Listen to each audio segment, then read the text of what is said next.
болвол харчих хөө чи төлөлтөө. Снаа би эндээс харчих.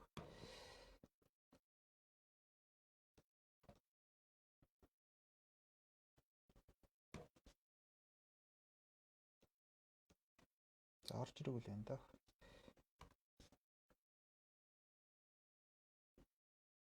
Заавалцсан байна. За сайн байцгаана уу хүндэт үзэгчдээ та бүхэнд өдрийн мэнд хүргэе. Тэгэхээр өнөөдөр манай энэ удаагийн жолчноор сэтгүүлч Бүддэрж гэдэг залуутай уулзахад бэлэн болсон байна. Бид хоёр энэ удаадаа газар хэмээхийн том сэдвийн тухай ярилцсан. За мөн уран гэдэг сүүлийн үед нийгэмд асуудал дагуулж буй энэ сэдвүүдийн талаар ярилцах болно. За сайн байна уу? Сайн байна уу? За сайхан орж байна. Сайхан орж байна. За хоёулаа энгийн сайхан чөлөөтэй ярилцъя гэж би таныг урлаа. Тэгээ хоёул ингээд энэ угуул ярьж байгаа. Би бас тантай олон удаа холбогдлоо. Хоёул ингээд чи бас цаг зав, чөлөө зав таарж өгөхгүй явсаар байж хаад өдөө хүрлээ л дээ. Би гол нь тантай яах дээр бол яаж холбогдсон бэ гэхээр уран гэж нэг том асуудал гарч ирээ. Нийгэм зөв буруу гэд маш олон талцуулаад зарим зөв боллоо гэд. Энэ талаар хоёулаа ярилцъя гэж анхны сэтэл бол тийм байлаа. Тэгээ одоо хоёулаа бас газар гэд одоо ингээд том өргөн хүрээтэй сэдвийн тухай ярилцсан. Хоёулаа одоо ингээд сүүлийнхэн жишээ тань газрын тооллого гэж нэг зүйл яриад байдаг шүү дээ тий. Тэгэхээр би бол газар тоолно гэж юу яриад байгаа юм бэ тий. Ямар сонин ойлголт вэ гэсэн бодол ус байдаг. Тэгэхээр энийг нэг ингээд эргүүлээ тайлбарлаад өгье. Ер нь бол Монгол улсын нутаг дэвсгэр дээр байгаа нийт энэ газар нутгийн одоо олгогдсон байгаа газар нутаг дээр байгаа гадны хөрөнгө оруулалт, дотоодын хөрөнгө оруулалттай болон Монгол улсын одоо аж ахуй нэгжүүд тий хинэн хэдэн га газар талбай авчиад байгаа юм. Хинэн одоо гадны компани нэр дээр байгаа юм. Хэдэн барьцаанд байгаа юм. Хэдэн сая одоо төгрөгөөр тий доллараар Алибаба дээр жишээ зарагдаж шүү дээ. Монголын газар нутаг одоо ил жуулчлалын газар хүртэл зарагдаж байна. Ингээд тодорхой болчлоо. Гадны компаниуд Монгол улсын иргэний одоо нэрээр Монгол улсын аж ахуй нэгжүүдийн нэрээр бүртгэлээр одоо ингээд газар авчдаг. Яг үндсэн эцсийн эмчлэгч нь бол гадныхан байдаг. Тэгээ энэ зүйлүүдийг газар амждаг тий одоо жишээ нь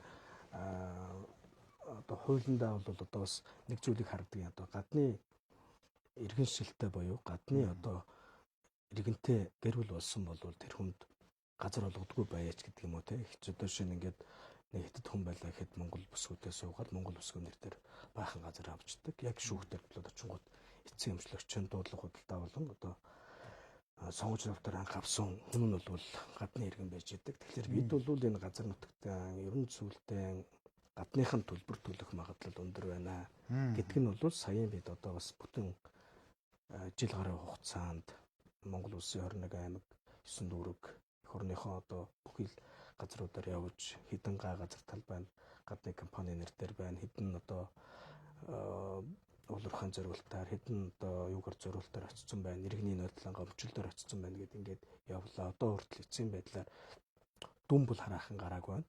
А бид одоо явсан газруудынхаа мэдээллийг бол одоо интернет сошиал орчинд бол ингээд тавиад явж байгаа. Мэдээллийг бол иргэд бол бас боломжийн хэрээр авч байгаа. Иргэдийн гол мэдих эрхийг хангах зорилттой ингээд явж байгаа. Тий. Одоо таасаа 21 аймгаар явлаа гэд. Нөгөө таны Арангагаар яваад байдаг ч юм уу тий. Тий Арангагаар одоо явж байгаа. Аранга аймаг одоо шинэ газар гэдэг нэг ойлголт байна. Газар олголтын асуудал нэг байна. Тухайн одоо шинэ бүс нутаг одоо шинэ аялал жуулчлалын бүс нутаг болсон Аранга аймгийг бол хүн болгон мэднэ. Бүгд одоо ингээл Аранга аймгийг бол одоо байгалийн сайхан гэдэг. Гэтэл одоо Шүт Малтмлын 62 лицензтэй аймаг бол Аранга аймаг байна. Аранга аймгийн одоо Шаргачингийн гол, Чулуут гол, Суман гол гэдэг 3 голын одоо бэлчээр дээр Nuclear Energy Mongolia гэдэг жишээ нь компани ураны лиценз авчихсан 2009 оноос хойш тэнд одоо олборлолтын үйл ажиллагаа явуулаад туршилтын олборлолтууд явуулаад ингээд тэнд ингээд хаасайг үүсчихсэн байгаа. Ерөн цаашдаа Монгол улсын бодлого, Монгол улсын энэ төрийн бодлого бол бүх нутаг дэвсгэрээ лицензээр өгөөд бүх суманд 10-аас дээш уурхай байгуулах гэдэг юм уу гэдэг асуулт бас сонин тий. Тэгэхээр мэдээж бид ингээд одоо уулуурхаагаас хамааралтай байгаа хэдий ч гэсэн одоо энэ үлдсэн газар нутгуудаа орон нутаг болон улсын тусгай хамгаалтанд авах энэ газар нутгуудаа хамгаалах соёлын өв болсон энэ газар нутгуудынхаа ойлголтыг ард түмэн болоод хойч үе залуучуудад өгөх. Дээрээс нь Монгол улс бол дэлхийн цэнгийг хүснэ хагалбар бүс нутагт оршдог. Монгол улс бол Монгол улс бол дэлхийн цэвэр усны гарантан дээр одоо яг энэ цэвэр усны гарантан дээр монголчууд сууж бид нар газрын одоо гүн рүүгээ хөрөө өчөөс шавах уу, газар руугаа ус руугаа бид одоо хор шавах уу гэдэг сонголтон дээр бид нар дэлхийн хүн төрөлхтний эсрэг бид гэмт хийх үгүй юу гэдгээ зогсож байгаа. Тийм ч учраас бид энэ Нарайн сага хангай байна. Энэ Төв аймгийн одоо Лүн сум гэхэд одоо Аргалын нурууны ангир гэж Монгол улсын одоо монголчуудын дэд өгүүлсэн хүннүү гүрний гал болон цогтун дайжин гүн зэлний энэ газар нутгийг жишээ нь хайгуулын лицензэнд олгуулад хэдэн цугаар хятадууд тэнд бэлчиж штэ. Тэгэхээр энэ газрын тухай ойлголт бол хүн болгон монгол хүн болгон энийг мэдэрч ойлгож үзэж харахгүй бол болохгүй байна. Энд чинь ганц ингээд бэлгүүтэй бүддэр ширээ газрын асуудал яригдаагүй. Энэ бол бүх монголчуудын 3,500 мянган иргэний асуудал байна. Бид энэ цаашдаа энэ улс орон энэ хоёр том гүрний дунд оршин тогтнох уугүй юу? Бид газраараа л оршин тогтно. Газрын тусгаар тогтно гэдэг бол хамгийн том одоо тусгаар тогтнод байна. Энэ газрынхаа энэ асуудлыг бол бид зэгцлэх ёстой байна гэдгийг хэлж байгаа. Тэгээд иргэдэд мэдэх хэрэг хангах. Энэ иргэд та яг одоо Аранхан аймгийн Өндөр улаан сумд амьдарч байгаа малчин та өөрийнхөө газар дээр байна уу? Аль эсвэл гадаадын хөрөнгө оруулалтын компани газар дээр малаа малж яана гэдгийг л мэдрүүлэхийн тулд бидний зорилго оршиж байгаа. Одоо төрийн байгууллагын ямар нэгэн сайт метр ороод бол харах боломжгүй тий. Төрийн байгууллагын мэдээж газар зүйн геодын зөрөгцөн газрын аль биесний сайтн дээр байгаа мэдээлэл байна. Уул уурхай яамны ашигт нутгийн ерөнхий газрын одоо аль биесний сайтн дээр байгаа мэдээлэл байна.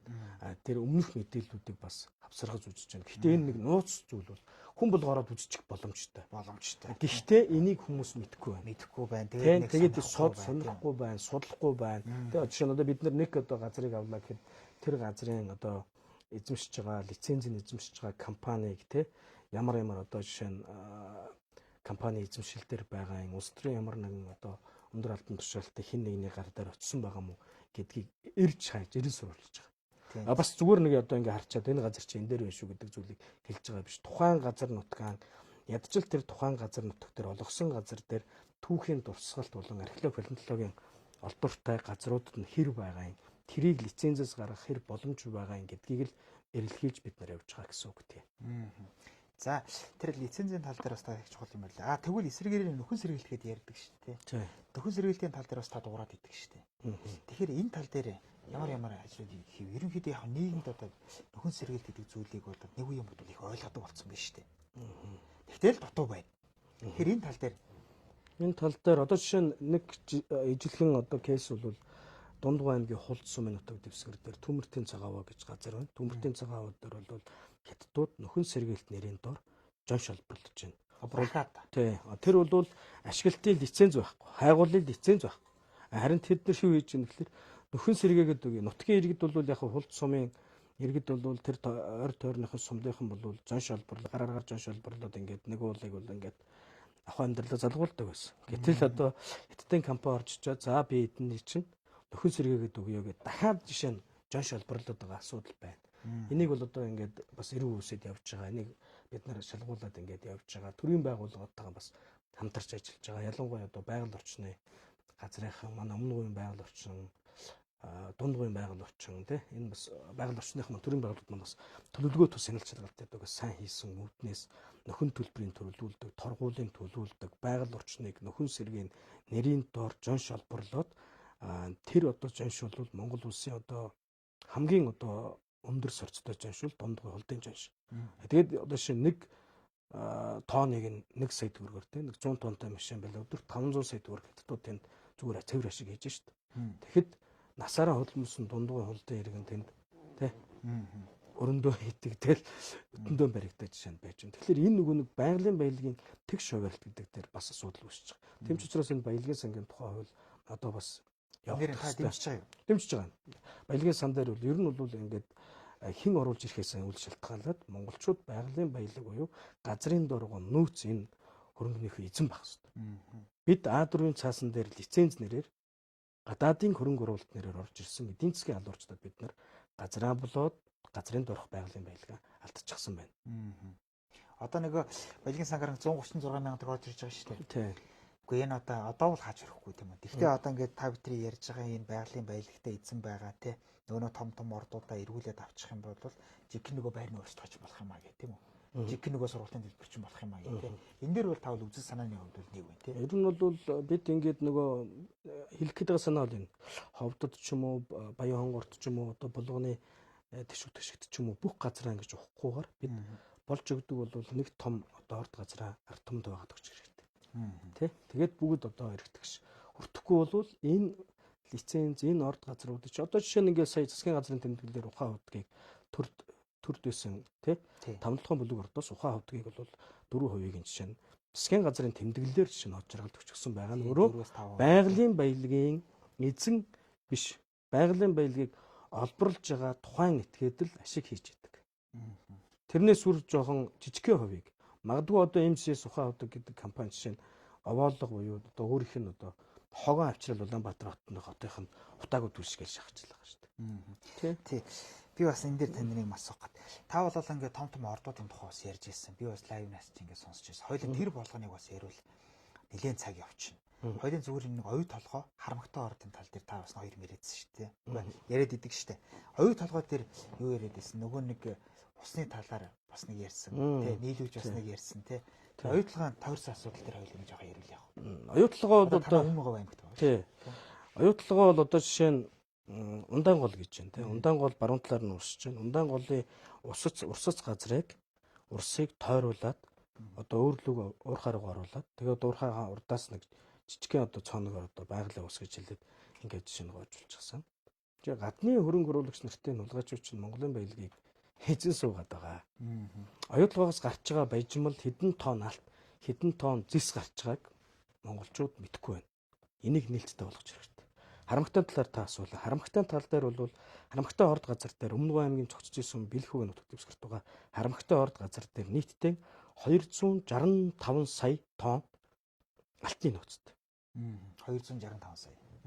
Мөнгөнд бодод үзээрэй. Одоо энэ хил алт хил 1 кг алт одоо 300 гаруй сая төгрөгтэй байгаа шүү дээ. 3.5 сая тонн зэксийн нөөцтэй. Гэтэл энийг Занааду Майнз тий CG Chain гэдэг хятадын групп хоёр 50% жишээ нь авчихсан байна.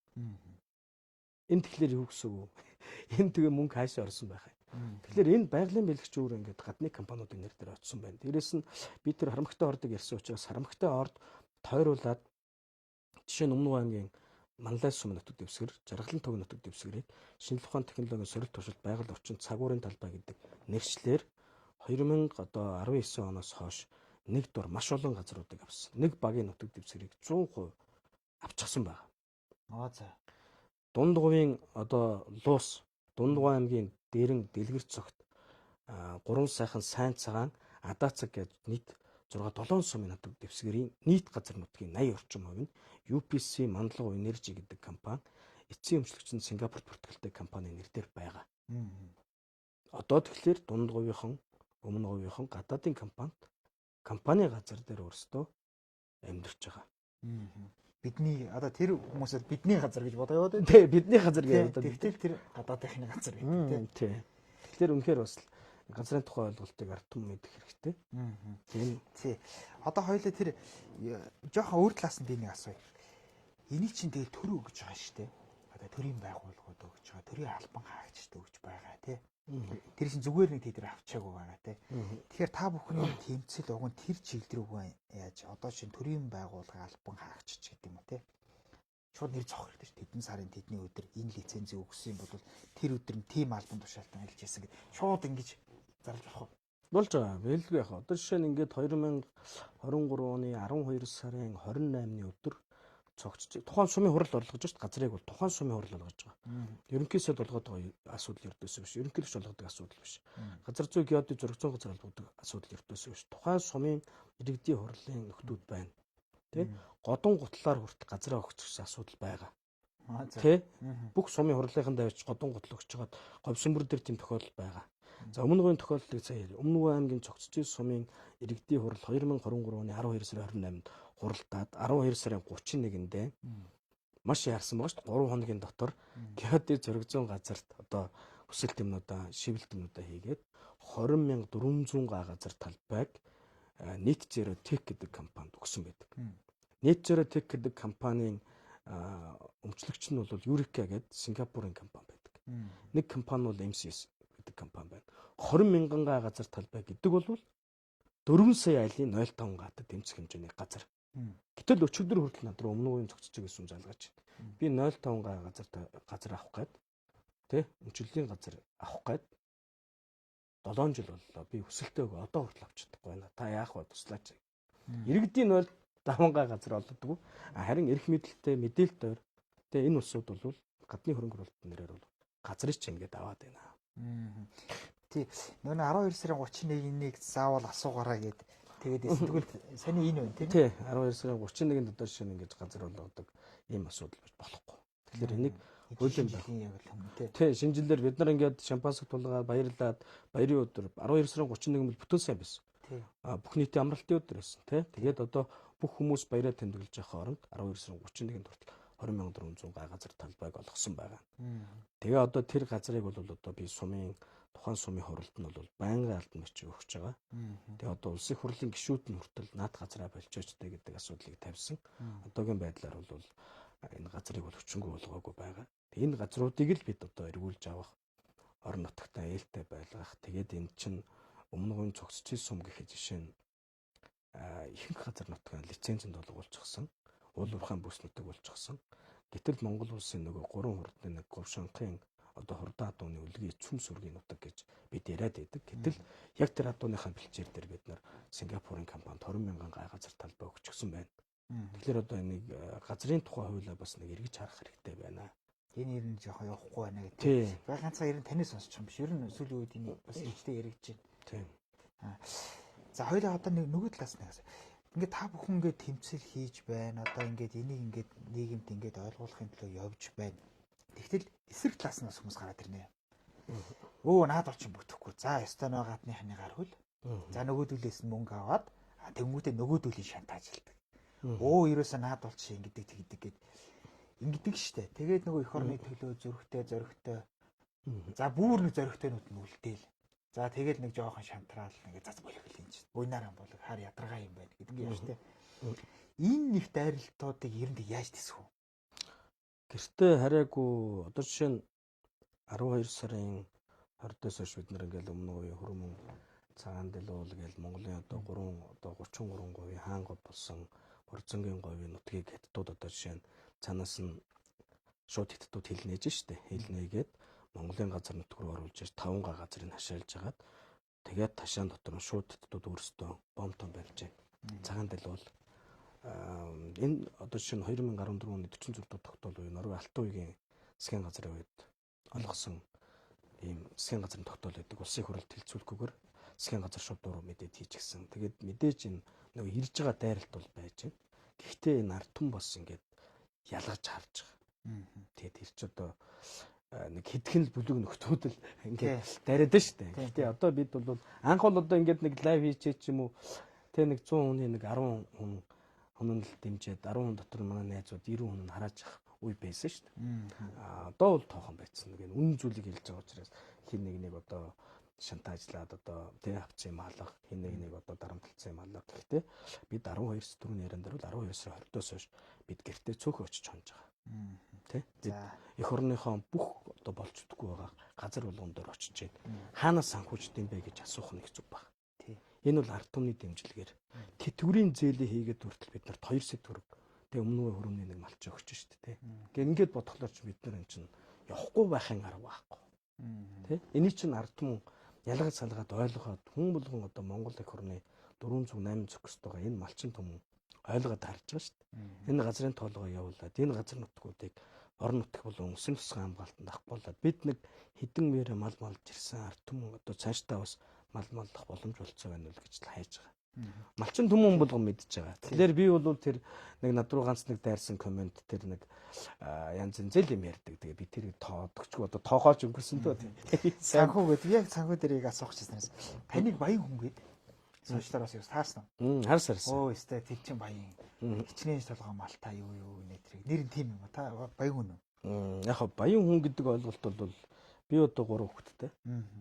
Тэгэхээр би бол их тийм одоо баян хүн гэж өөрийгөө боддог. Жаргалтай сайхан 3 сайхан үр хөхт маань 90 сар болсон төрнөж. Тэгэхээр баян юм баха. Яг хөрөнгө мөнгөний хувьд бол миний өвгд эцэстийн бас малтай тийм хүмүүс байсан. Одоо Бэмбэн Шархуу одоо миний одоо өвгд эц бол Тулгын Ондгай гэж хүн Тулгын Ондгай гэдэг хүний одоо Бэмбэн Шархуу гэдэг тэгээд ингээд миний хоёр өвөө одоо Борын хорлоо Бэмбэн Шархуу гэж хоёр талын өвөө маань хоёулаа зохиолч тийм одоо радио телевиз идэвхтэн бичиж Борын хорлоо нэг нь одоо Цэцэн Цэлмэрийн алдартай Бэмбэн Шархуу гэж энэ улсууд байна. Миний өвгд эц бол миний ээж малчин улсууд. Тэгэхээр одоо миний одоо нэр дээр бас хүмүүс одоо ээж маань ч гэсэн мал тоолсон юм байна. Миний бас өөрийн адуу сөрөгч бас байж л энэ төр гов шахын нутагта байж байна. Би өөрийнхөө адууны бэлчээрийг хамгаалах яваад байгаа хүн биш. Харин Монголын мянган малчид, Монголын мянган малаан гэх хөрнөн гэх энэ улсууд маань бэлчээртэйгээ үлдээсэй гэдгийг л би тэрний төлөө тэмцэж явж байгаа. Би бол яг нэг энэ жил нэг 100 мянган гаруй 200 ширхэг адуу тоолсон. 200 адуутай хүн гэдэг чинь. Тий 200 адуутай. Гэхдээ энэ бол өвгд эцэг юм буюу. За дундгуйн одоо нутгаар өөрөө ноцоглоо онол би малд адуунд явдаг хүн шүү дээ чинь. Би ч бас нэг бодол өмнөгөн зогсчихсан сумын Сэрстөгийн малчин гэж явдаг юм миний бүр. Малчингээс одоо өмнөд хүртэл байгаа. Ааданстай. Тэгэхээр одоо би татвар төлдөг тий. Тэр газар нутагт би нэгэнд одоо өсөж төрснөх энэ нутагта адуу маллаа манлаад нэг хэдхэн адуутай хүн 200 адуутай хүн болгоныг шалганыг бол одоо хүн болгоныг шалгана шүү. Төдөө байгаа хүн болгонд энэ адуун дээр соёл дээр хөдөө байгаа залуучуудыг ганц авч үлдчихэж байгаа юм бол энэ адуун соёл шүү дээ. Тэгэхээр энийг бол одоо ингээд нөгөө либералууд тий барууныхныг ярьж дэмждэг гарууд тий Чингитийн шинжлэх ухаан ярьж одоо бараг малчин хүн гэдгийг одоо бас үгүйсгэж байгаа хүмүүс л тарих угаалтай баг. Тэгвэл тэр бол одоо яах вэ? Болтой байлаа гэдээ яах вэ? Тий мал бол нөгөө нэг л удаагийн зодонд явдаг зүйл шүү дээ. Тэгэхээр бид нар энэ Монголын мянган малчтын Монголын мянган малтай хүмүүсийн малчин соёлыг л хамгаалах гэж бид явж байгаа болохоос биш би ганц өөрийнхөө адууны бэлчээрийг хамгаалаад нэг хятадтай үзэлцээд хэрэлдээд байгаа асуудал ертөөс биш байхгүй. Энийг ялгацлах ойлгох. Тий. За ингээ хоёулаа нэг 2 дугаар сэдв рүү орохгүй та бүхэн цаг яваад хоёул ураны талаар ярих гэж юусэн тий ярьсан. Та бол ураны талаар бас тэмцсэн тий бас ярьсан дуу хоолойгоо өргөсөн. Би зүгээр яг энгийн жишээ асууя л та. Одоо тэр хөдөө нэг 2 ботго байсан шүү дээ нэг хөлн байхгүй. Тэрийг бол зарим хүмүүс ургийн гажгаа. Чин зүгээр одоо малчин айл хийн байж л байдаг зүйл гээд. Тэгтэл тэр хавийн оршин суугчдаар та өөрөө яваад үзсэн. Нэрэн тэр хавар тийм юм ажиллагдсан уу? Одоо Бадрах энержи гэдэг шүү дээ. Бадрах энержи ураны талаар нэг асуусных бас мэдээлэл тодорхой өгсөн зүг баг. Дорногов аймгийн Улаанбаатар сумын Бадрах энержи компани эзэмшдэг ураны лиценз бол өмнөд дулаавал гэсэн лицензүүд байна. Дорногов аймгийн Улзийц сумын Буянтогийн нутаг дэвсгэр дээр Чехийн хөрөнгө оруулалттай 3 сайхан гэдэг компани ашигладаг лиценз байна. За энэ ураны одоо лицензтэй газруудаар бол одоо өнгөрсөн жилээс хойш явсан, үзсэн, харсан. Тэгээд 4 одоо 2 толгойтой тий 8 хөлтэй одоо ингээл хураг гараад байдаг, ишиг гараад байдаг. Тэр ч ургийн гажиг шүү дээ. Тэгээд одоо ургийн гажиг шүү гэдэг. Ургийн гажиг гэж шинэ өвчин гаргаж ирээд одоо тэгээд энэ чинь уранаас болоогүй гэдэг асуудлыг яриад байна. Энэ маргаан дээр манай Монгол улс 10 гаруй жил явсан. Одоо тэр Норос Сурунгай гэж Дорногов Улаанбаатарын юм байна те. Дундгуйн одоо Улзийтийнхний тэр одоо малын өгөхөд байгаа асуудал байна. Дээрэс нь энэ 5 толгоогоо санги мандлын хооронд явж байгаа замаар явж исэн одоо яг замыг ус карьер болсон 400 гаруй одоо нөхөлээд 2021-2 оны үед Өмнөгуйн манлай зогсож яхан.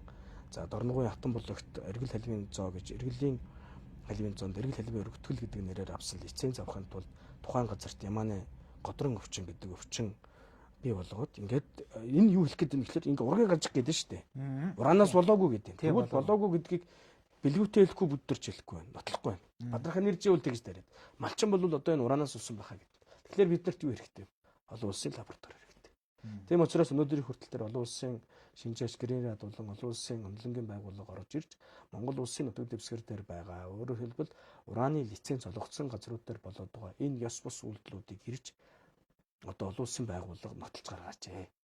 Тийм бол бид улсаас шинжээ шүү дээ. тийм бол бид энэ ураны гэрээг зогсоох боломж тэр байна гэж ингэж харж байгаа. Манай эрдэмтэд бол үгүй гэж. Манай энэ одоо эрдэмтэд одоо манай энэ одоо муу валид яг одоо эрдэмтэд болоод энэ ганц цөмийн пицэгч нөгөө тгшвэр гэдэг ус орчин бол уран бол асуудалгүй аюулгүй гэдэг.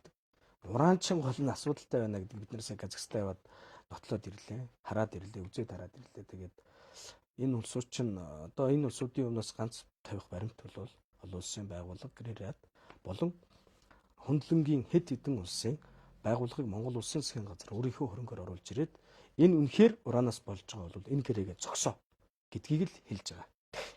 Тийм. Казахстаны тал дээр би танаас яг асууна л гэж бодож байна. Тэрэн дээр энэ юу болж байна? Тэр тухайн тэр орчинд нь одоо хүмүүс амьдрахаа болцоо гэж яриад байгаа шүү дээ. Тэгээ амьдарч байгаа хүмүүс нэгээд янз янз гараад ирнэгээд. Тэгэхээр та бүхэн тэр яхад үнэхээр тийм дүр зураг одоо ажиглагдаж байна. Тэр аюу нөхцөл байл ер нь тэгэл ураантай газар ер нь ямар байдаг? Үгүй яа тэр. Уран бол нийтлэг ашигт малтмал биш. Цацрагт бодис. Тэгэхээр бид бол цацрагт бодис бол одоо ингээд чи өвтөр энд сууж хахад тэнд ашигт малтмал нүүрс харагдвал нүүрс үнэ гэдэг те. Очоод гар харуулчихна. Тийм үү? Энэ алт байна гэдээ үзэж чинь. Цацраг гэдэг бол нүдэнд харагдаж. Тэ? Гарт баригдахгүй. Тий. Ийм.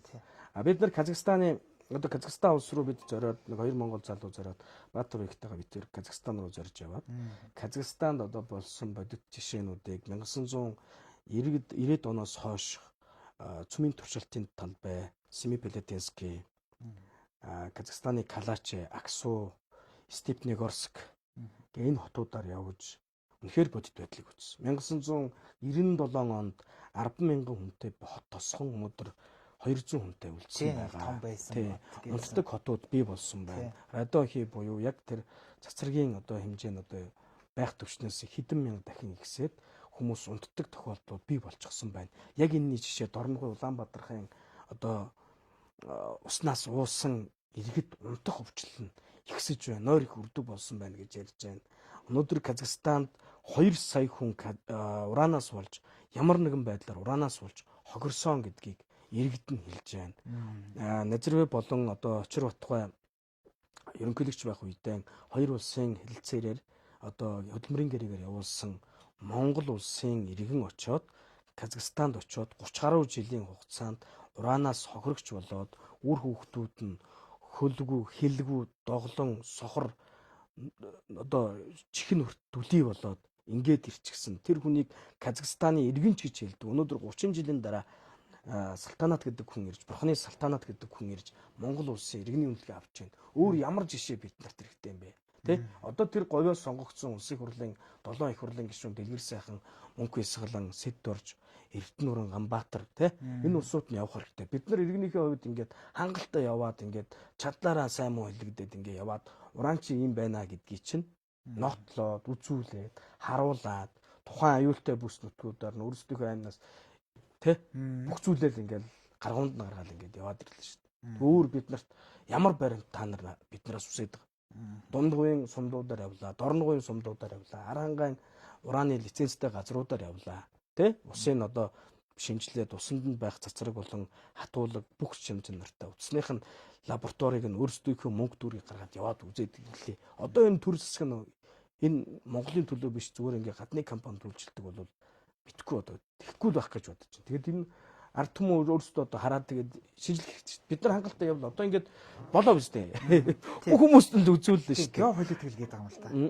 Энд чинь бид нар ингээд том орны хоёр том орны дунд байна. Одоо Франц гэдэг оронтой ингээд хамтраад ингэх юм бол одоо 3 дахь хуршгээд бид нар зөндөө ярьсан шүү дээ. За тэгээд дээрээс нь тэр уран мураа энэ тэр юм чинь бол одоо энэчнээс ингээд аваад тэр нэсээд ингээд явчих. Хангалттай чадaltaй орн бол Франц те. Тэр ийм том орнуудтай ингээд бид нар хамтрах ёстой. Тэгтэл яах вэ? Худлаа их орончд гарч ирээд энийг зогсоох гэдэг. Геополитик ойлгохгүй байна. Улс орныхаа ирээдүйн эрх ашигыг ойлгохгүй байна гэж л ярьж байгаа шүү дээ. Ер нь бол геополитик гэж ярьж байгаа учраас биш геополитик гэдэг зүйл дээр хэлээ. Ер нь бол энэ геополитик гэдэг бол Монгол улсыг дэлхийн бол нэг улсыг золионд гаргах тийм тохиротой. 8 тэрбум болчлоо шүү дээ одоо Монгол дэлхий. Тэгэд нэг улсыг золионд гаргамаар байдаг. Тэнд авилгал дуртай, дарга нар нь авилгал дуртай, ард түмэн мэдлэг мэдээл муутай, тэ? Ийм улсыг золионд гаргах. Юу байж болох вэ Монгол улс?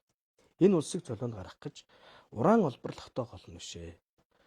Тэр ураныг олборлоод очисон шар нунтагнаас гарсан хог хаягдал буюу цөмийн хог хаягдлыг Монголд болохын тулд зөвхөн Монголд болохын тулд одоо ингээд шар нунтгаа хадгалаад одоо ингээд байж штэ Америк байна, Франц байна, Герман байна, Орос байна, Казахстан байна. Энэ хогоо хаяах уу гэдэг асуудал бий болсон. Тэгээ хогоо хаана хаях вэ? Монголд хаямаар байдаг. Монголд хаяхын тулд эхлээд уран олборлдог болох чи. Тэгээд дэлхийн одоо нэг хог хаягдал болмоор шүү дээ чинь. Тийм ташаандаа ч гэсэн нэг одоо ингээд 0.5 гаатай байхад нэг газраа булангаа нэг 200 пошиг тавиад хүмүүс хогоо хийдэг үстэй. Тэрнтэй л адилхан байхгүй. Тэр нь Монгол болцсон байхгүй. Тэгэхээр энэ бол одоо цаг хугацаа нотлно. Ингээд бүддэр чинь худлаа их хөрөмчд гэдэг улсууд үнэн байсан юм уу? Аль эсвэл нөгөө цөмийн пицэгчдийн энэ төрд байгаа эрх мэтэлтэнгүүдийн засгийн газрын тэр хийсэн 2000 сая 25 оны 1 сарын 17-нд Францын Ареватай хийсэн гэрээг Арева гэдэг компанийг Монгол улсын нутаг дэвсгэрээс ашиглалтын лиценз авахдаа өмнөд дулаан авал зөөвч овоо гэдэг 3 лицензийг авахдаа Монгол улсын өндөр албан тушаалтай 2 одоо өндөр албан тушаалтанд хэмжээний авилгал өгсөн гэдэг. Араа зургатаар ирээд байна. Францын шүүх нотолцсон. Тэнгүүт тэр чинь 24 оны 12 сарын 23-нд. Гэтэл 25 оны 1 сарын 17-нд Монгол улсын засгийн газар гэрээ байгуулсан. Гэмт хэрэгтэнтэй гэрээ байгуулж байна гэдэг бол өөрөө гэмтрэг байхгүй. Тэрийг сайн ойлгох хэрэгтэй. Тэгээд цаг хугацаа нотол нь харуулна. Тэгээд ингээд энэ улсууд бол мэдээж хэвлэл мэдээлэлтэй, энэ улсууд бүх хэвлэл мэдээлэлтэй гэрээ байгуулсан. Бүх одоо инфлюенсерүүд тэр ярьдаг улсуудтай бүгднтэй нь одоо ингээд гэрээ байгуулсан. Тэгээд энд дуурч байгаа нэг хитгэн цөөнх нэг хідэн ард түмнийг энийг хулгайч чи юу ч мэдэхгүй. Геополитикч гэж ойлгохгүй хулгайчуд хэлж байхгүй та нар юу Казахстан явах гэдэг ингээд дормжилж ирсэн шүү дээ. Тэгээ яг ямар ч гэсэн яваад ирсэн. Тэгээд энэ бус бүх нутгаараа бид нар ингээд сайхан тойроод үзлээ харлаа. Сайхан Монгол нутаг мөн ингээд ер нь бол одоо эцсийн одоо зогсоол дор зогсож байгаа шүү. Энийг бас монголчууд ойлгоорой л гэдэг зүйлийг хэлнэ. За ингээд та бүхэн ярилцлага бас өндөрлөх тийш хандж байна. Тэгээ би нэг сүүлийн 2 асуултаа асуугаад хоёул ярилцлага өндөрлөө. За одоо ингээд хоёлаа өнгөрсөн тухай бол ингээд ярьлаа тийм үү. Одоо ер нь тэгэл айл гэрч бай, алтан байгуулагч бай, бүдэрч хүнч бай ер нь ирээдүгөө харах хэрэгтэй шүү дээ. Ер нь ирээдүйн төлөө эрнийг чилээж юм хийх ёстой тийм үү. Тэгэхээр одоо ингээд таныг ярьж шүү дээ. Газартай эзэн монголчууд холбооны тэргүүн тийм үү. Танаа энэ холбоо. За бүдэрч хүн. Танаа энэ холбооны гишүүд. Ирээдүйн зорилго чинь юу вэ? Одоо цаашдаа юу харж байна? Ер нь яавал нэг үр дүнд хүрчихээр байна. Хоёул жоо ирээдүрг нэг ганц нэг. Одоо бол яг хав тийм өнгөрсөн одоо ирээдүй 3 цагийн холбоонд монголчууд амьдардаг. Дэлхийн нийтдээ. Тэгэхээр бид ирээдүйд бол энэ ураныг зөксөөх ёстой. Ураныг зөксөөх ёстой. 200 ширхэг 5 толгойд ажилласнаас илүү хор охирол. 1000 ширхэг оюутлогоо гадны компани эзэмснээс дор асуудал. Бид нар 21 аймагт 10 аймгийнхаа газар нутгийг гадаадын компанид өгснөөс илүү хор хөнөөлтэй зүйл бол энэ уран. Энэ Монгол нутаг дээр байгаа. Монгол улс бол дэлхийн би дахин хэлхий зэлхийн цэнгэг усны цэвэр усны хагалбар бүс нутаг дээр байна. Тэнд 600 метрийн гүн түхрийн хүчил шахаад тийм аюул болцсон байна. Одоо бид нар 200 м, 150-аас 200 м жахахад 250 м-т орног Улаанбаатарт байгаа 14 худаг байгаа. 14 худагны төвшнөөс дээр хүхрийн хүчил шахна гэсэн үг. Хүхрийн хүчил шахна гэсэн үг. Тэгэхээр бид энэ ус гэдэг бол одоо манганц Монголын ус биш. Энэ бол дэлхийн ус. Дэлхийн цэнгэг усны карантин дээр байгаа ард юм уу? Одоо цэвэр ус руу хор шахах гэж. Гэдэг энэ зүйлийг хэлмээр байна. Тэгэд ирээдүйд бол энэ сайхан газар нар минь одоо эрүүл тэгш байгаасаа, эрүүл анги байгаасаа хүн булган сэхэрч бодож их орон газар нутгаан бас нэг хайрладаг байгаасаа гэдгийг хэлмээр байна. Ялангуяа энэ залуучууд ялангуяа одоо гадаад байгаа монголчууд бас их боддог Улаанбаатарт байгаа монголчууд. Тийм үү? Нутгийнхаа ойгоор л очдог. Тэгэл харангаа өндөр улаанлах гэл байж байдаг. Тухайн бүс нутаг манай өвөө ховдын чандамных очлоо болоо. Нэг ойгоор л нэг сайхан жип унж очдог болохоос биш. Яг энэ бүс нутаг хөдөө байгаа ижи аав эмээ өвгөч нутаг орон юу болж байна вэ гэдгийг бас та бүхэд манаас бодож үзээрэй. Тэгээд тэхийн тулд одоо бас энэ газартай эзэн монголчууд холбооны бидний хийж байгаа ажил газрын тооллого болон энэ улс орон даяар явагдах бүх одоо газар нутгаа усыг хэмжих одоо ус хэр одоо хортой байна гэдэг зүйлийг үзэж харъя гэсэн юм зорилгоор явж байгаа. Тэгээд их хуран газар шороо маань үүр дамар тайван амгалан сайхан их хор нэмэн 408 зөвхөс байгаа бүх монголчууд одоо нэгдэн босож сэхэрх болтугай газар нутгийн гадны компаниудаас чөлөөлж Монголын одоо энэ хамгийн одоо эдийн засгийг барьж явах хэрэгтэй хөшүүрэг бол энэ бол хөдөө аж ахуйн салбар орно гэдэгт бол 100% эргэлзэхгүй байна. Гэхдээ уул уурхайн салбарыг бол үүсгэхгүй. Гэхдээ тодорхой хэмжээнд энэ асуудлаа зохицохгүй бол аймаг болгонд сум болгонд 10 уурхай ажиллаад эхлүүл энэ Монгол улс чи юу болох юм бэ гэдэг зүйлийг хэлмээр байна. Дийлэхгүй шүү дээ. Тэгээ миний нөгөө сүүлийн асуулт бол ийм байсан. Одоо та нэг шийдэл хийлээч. Та бас одоо хоёулын өчнөө газраар явлаа гэх тэр зүүндээ ярьсан шүү дээ. Одоо зүүн яах хэвээр та нэг одоо энэ ураан дээрч. За ураан дээр хоёулаа ярьсан. Газар дээр тий. Тэр нэг шийдэл хийлээч. Тэр яавал ийм байна. Яавал бид нар нэг зөв зохистой байна. Зүүн бол нэг ийм байх хэвээр. Тэр нэг шийдэл хийлээ. Одоо бид бол олгосон одоо жишээ нь энэ газруудаа эргэн харах хэвээр төр. Газрын нийт сонсгол явагдах хэвээр. Бүх газар дээр. Бүх газар дээр олгосон газар дээр одоо аймаг аймгаар нь. Тэгвэл надад дата мэдээлэл нь бүгд байна. Тэрийг хайж яваад олоод авах шаардлага байхгүй. Хэдэн га газар талбай одоо жишээ нь ингээд Төв аймгийн одоо Лүн сум гэхэд хэдэн га газар талбай нь одоо бэлчээрэх байгаа. Хэдэн га газар талбай нь одоо уул уурхайн зориултаар олгосон байгаа. Хэдэн га газар талбай нь одоо иргэний 07 гаатай байгаа. Бүх дата мэдээлэл бидний хаартан дээр байгаа. Тэгэхээр энэ дээр нийтийн сонсгол явуул. Яагаад олгосон юм? Ямар учраас бол. Ямар учраас олгосон юм? Яах гэж олгосон юм? Тэ? Яагаад нэг хүнд 07 газар олгочоод нэг хүнд нь яагаад тэ? Нэг 20-30 мянган гаагаар нь олгочдөг нэг компанид. Тэгээ зориултын дугаа ашигладаг. Газрын тухай хууль нь хэрэгждэг. Энэ байдлуудыг зохицуулахын тулд ер нь одоо энэ улс бол нийт газрын одоо сонсгол явуулаад тэгээд тухайн бүс нутгуудыг археолог, палеонтологийн орд газрууд болоод тэ энэ газруудаа хамгаалах хэрэгтэй. Нэгэн жишээ бол одоо энэ ноён уул байна. Тэ ноён ууланд одоо лицензүүд олгогдсон байна шүү дээ. Ноён уул өөрөө дэлхийн хүндрэлтний түүх байхгүй да. Тэ тэр чинь зөвхөн Монголын түүх биш. Дэлхийн хүндрэлтний түүх тэн дотор хадгалгаатай байгаа. Тэр ноён уулыг энэ монголчуудын бүгд одоо хайрладаг, хамгаалдаг одоо бурхан халдуу ууланд 4 км-ийн лиценз олгогдсон байна. Тэгээ өглөө болгон одоо монголчууд наадам цагаан сар бүхэл зүйлээр шинийн гурванд очиж одоо хэмрон датгадаг шилийн богд алтаа овооч нь гадны компани нэр дээр байгаа шүү. Нэр нь тэгсэн тий. Тэ энэ компаниуд чинь тэнд одоо алтаа овоо шилийн богд чинь тэгээд юугаар олгоцсон байгаа шүү. Ураны лицензээр олгоцсон байгаа шүү. Энийг асуудлаа яриа л да. Дорнодын сайхан тал нутгаас бид нар өвөл болгон одоо юу авчирдаг хөр авчираад үнсэндээ хэрэгэлдэг те энэ бүс нутгууд дээр чинь тэр чигээрэн алтны болоод нөгөө донши нөгөө те дачин тамсаг энэ ч явж шít энэ газар нутгаа хамгаалаач. Гэхдээ энэ хүн болгоны Монголын ард түмний эрүүл мэндийн асуудал нэгдүгээр. Хоёрдугаар оршин тогтоохын асуудал. Оршихуйн үндэс болсон газар нутаг гэдэг бол энийг хамгаалах хайрлах ёстой. Тэгээд энэ бүх нутгууд дээр одоо газрын сонсгол явуулаад тэгээд хууль бусаар олгосон газруудыг цуцлах ёстой. Дараа нь бид нар орон нутаг болоод улсын тусгай хамгаалтанд авч үлдэх. Тэгээ нөгөө нэг нөхдүүд яриад байдаг хэдэн зуун сая жуулчин жилээ ирэх гээд байдаг. Ирсэн чинь хогон дотор ирмээгүй шүү дээ.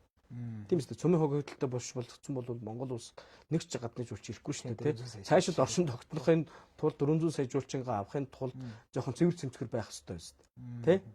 Гаднаас хүн ирэх гэдэг чинь ашаа ороогоо цэвэрлэхгүй л хэцүү үст. Баахан хогон дотор суугаад байл тэ.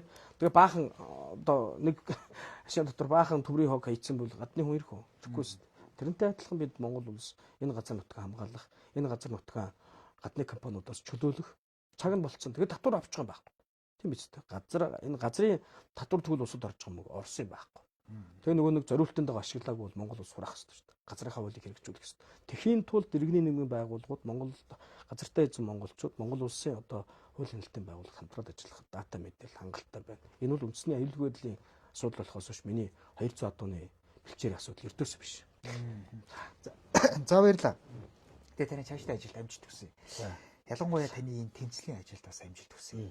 Яа бас яг нэг үг хэлэхэд бол хэр варгийн аав юу ингэж яваад байхгүй шүү. Тэ. Тэгэхээр бас олон залуучуудыг бас дагуулад тий. Зөв талаас нь ойлгуулах нь хамгийн чухал байна. Ер нь нийгэмд. Тэгэхгүй ер нь сайн имийг бол муу гэд яриул хинч ярина шүү дээ, тийм ээ. Тэгэхээр аль болохоор зөв талаас нь эерэг талаас нь ойлгох нь чухал байдгийм байна гэж би бас танд санаагаа хэлж байгаа шүү. Өөрөө ч сая ойлгочихсон байна. Өөрөө одоо шинэ аль нутгийн юм блэ? Би Өвөр хангаа учиртай. Өвөр хангаа учиртай. За Өвөр хангаа аймаг гэхэд бол одоо урдуураа хамаг газар нутагчин гадаадын компаниуд нэр дээр очсон. Тэр уянгын алтыг хар, хойдолтон тэр орхон голыг хар, тий? Үнэхээр амар хэлцээ шүү дээ. Энэ нутгуудаараа өөрөө шинэ очих хэрэгтэй байхгүй. Тэгээ үр хангаа хүүхэд гэж явж үр хангаа хүүхэд ингэ явж болох. Үр хангаа хүүхэд бол одоо ингээд үр хангаа дээр очиод хэдэн газар нутагчин гадны компани нэр дээр очисон байгаа юм байна гэдгийг дата мэдээлэлээ нутгийнханд авч хэлэх хэрэгтэй. Тэ? Хужиртынхны хэлэх хэрэгтэй. Хужиртын одоо амралт хамгийн одоо бас л монголчуудын зоржигчдаг газар шүү дээ. Тэгээ хэдэн лиценз олгоцсон байгаа юм. Тэр нутагч нь хэний мэдэлтэй байгаа юм те. Одоо жишээ нь өөрийн чинь одоо тэр төрсөн нутаг хэний мэдэлд очиод хэний одоо газар орон дээр амьдарч байгаагаа бас дахиад үзэх хэрэгтэй. Энэ бол бүх залуучууд нэгдэн одоо сэхэрч ойлгох ёстой асуудал гэж би бодож байна. За баярлалаа. За баярлалаа. За хүндэт үзэгчтэй манай шууд ярилцлага энд хүрээд өндөрлж байна. За манай шууд ярилцлага Тод Мэдээ сайтын үндсэн пэйжээр болон хөгжүүлэгчтэй холбооны пэйжүүдээр давхар цацагдлаа. Баярлалаа. Баярлалаа.